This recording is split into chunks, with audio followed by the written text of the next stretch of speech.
চালিয়ে যাবে। এবং আপনারা হয়তো দেখতে পাচ্ছেন এই মুহূর্তে যে এখানে কিন্তু প্রচুর পরিমাণে এখানে মানুষ এখানে একত্রিত হয়েছে। এখানে কিন্তু ধীরে ধীরে সকাল থেকে যতটা না মানুষ ছিল, বেলা গড়ানোর সাথে সাথে কিন্তু এখানে আরও বেশি মানুষ এখানে একত্রিত হয়েছে এবং বলা যায় যে একদম গণজমায়েতের মধ্যে এখানে হয়েছে এবং তারা সবাই একত্রিত হয়ে এখানে বিভিন্ন স্লোগানে বলা যায় যে পুরো নগর ভবনের সামনে যে জায়গাটা আছে পুরোটা কিন্তু আসলে অনেক নানা স্লোগানে মুখরিত হয়ে আছে। এবং পাশাপাশি যদি একটু জানিয়ে রাখি যে গত কয়েকদিন আগেই কিন্তু ইশরাক হোসেন নিজেই একটি সংবাদ সম্মেলনে বলেছিলেন যে আসলে এই যে আন্দোলন করা হচ্ছে তাকে মেয়র করার দাবিতে তার যে সমর্থক যারা রয়েছে তারা যে এই দাবি নিয়ে আসলে আন্দোলন করছে নগর ভবনের সামনে এবং নগর ভবনের প্রতিটি ফটকে তারা তালা দিয়েছেন এবং এই যেগুলো করা হচ্ছে আসলে তাকে মেয়র হিসেবে যাতে তারা দেখতে পায় সেই জন্য যে আন্দোলন করা হচ্ছে এই সাথে কিন্তু তিনি বলেছেন তার কোনো সম্পৃক্ততা নেই। তবে তিনি এটিও বলেছেন যে আসলে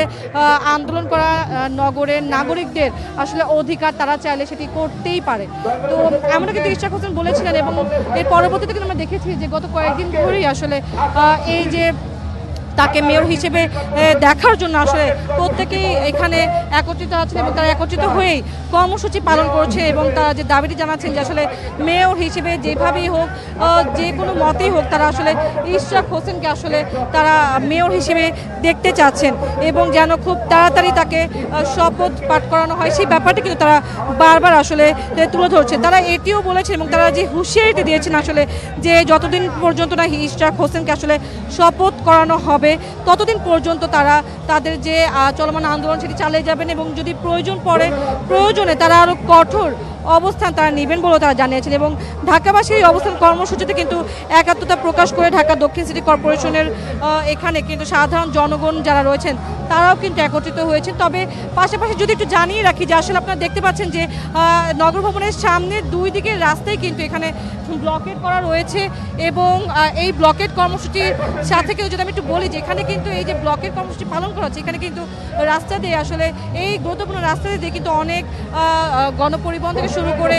যদি বলি যে রিক্সা বা বাইক আমরা সকাল থেকে দেখেছি কোনোটিকে কিন্তু আসলে এখানে যাতায়াত করতে দেওয়া হচ্ছে না, যার কারণে কিন্তু যদি আমি বলি যে জনভোগান্তিরও কিন্তু এখানে সৃষ্টি হয়েছে এবং এই ভোগান্তিতে কিন্তু জনসাধারণ অনেকেই পড়েছেন। নগরের যারা এখানে রয়েছেন নাগরিক যারা রয়েছেন তারা কিন্তু বলছেন যে আসলে যদি এমন করা যেত যে আসলে এই আন্দোলনগুলো করার জন্য একটি নির্দিষ্ট জায়গা করে দেওয়া হতো এবং তারা যদি সেখানে আন্দোলন করতেন সেক্ষেত্রে হয়তো তাদের এই ভোগান্তি কিছুটা কমতো। অন্যদিকে আবার অনেক নাগরিক সাধারণ জনগণ এটিও বলছে যে আসলে যদি দীর্ঘ সময়ের জনভোগান্তি বা এই জনভোগান্তি যেটি আছে সেটি যদি লাঘব করতে হয় তার জন্য আসলে কিছুটা সময়ের ভোগান্তিতে যদি পড়তে হয় সেটি পড়া আসলে শ্রেয় এবং সেটিকে তিনি কিছু জনসাধারণ যারা রয়েছেন তারা কিন্তু সাপোর্টও করছেন। এবং পাশাপাশি যদি আমি বলি যে তারা কিন্তু বলছেন যে আসলে এখানে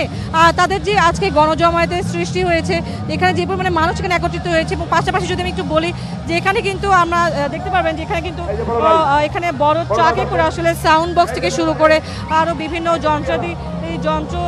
এখানে বাদ্যযন্ত্র এখানে নিয়ে আসা হয়েছে এবং এখানে বলা যায় যে কনসার্টের মতো একটা পরিবেশেরও কিন্তু সৃষ্টি হয়েছে। সকাল থেকে আমরা দেখেছি যে এখানে তারা বিভিন্ন ধরনের স্লোগান দিয়ে যাচ্ছেন, স্লোগানে যেমন মুখরিত ছিল জায়গাটি ঠিক তেমনিভাবে এখন যদি একটু দেখায় যে আসলে এই পাশটিতে কিন্তু ব্যান্ডের যে অনেকে এখানে আছেন এবং তারা হচ্ছে এখানে বিভিন্ন ধরনের বাদ্যযন্ত্র তারা বাজাচ্ছেন এবং এখানে কিন্তু একটি অন্যরকম একটা পরিবেশে আসলে সৃষ্টি হয়েছে। আমরা কয়েকজনের সাথে কথা বলেছি এবং তারা যেটি বলেছেন যে আসলে এটি শুধুমাত্র সবাইকে আসলে উদ্বুদ্ধ করার জন্য এবং পাশাপাশি তারা বলছেন যে আসলে যতক্ষণ না পর্যন্ত তাদের দাবিটি মানা হয় ততক্ষণ পর্যন্ত কিন্তু এই আন্দোলন চলমান রয়েছে এবং এই আন্দোলন কিন্তু তারা চলমান রাখবে। তো জেসিকা এই ছিল নগর ভবনের সামনে থেকে আমার কাছে সর্বশেষ।